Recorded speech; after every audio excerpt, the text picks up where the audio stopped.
Okay, so today's morning was the worst of the entire trip, I remember that. We had to wake up at 5:30, UK time that is, so since we went from Europe, we had got an hour extra sleep, but still, it's quite bad to wake up that early.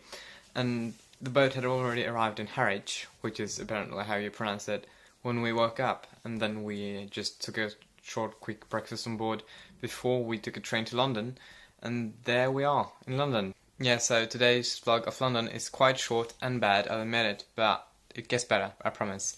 But hey, yesterday's vlog was long, right? So that's just compensating for today.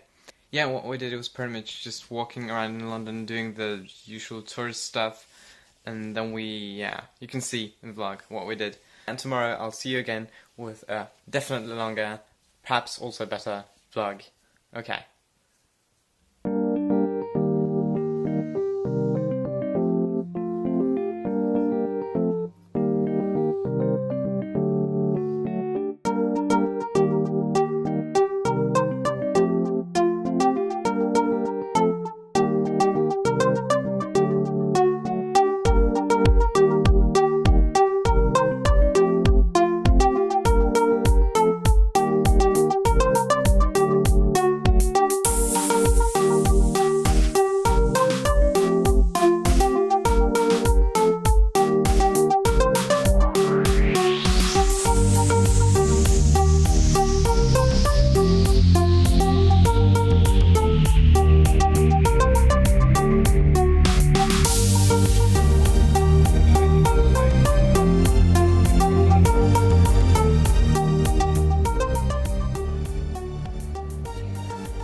Morning, this is London, and we are on our way to our residence where we will be staying for 4 days, I think, until we get back home, back to Norway. So this is the last stop of our trip. Hoping for a good stay here.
But it gets better, I promise. Tomorrow is going to be better, and the next day is going to be even better, and the last day is going to be so good.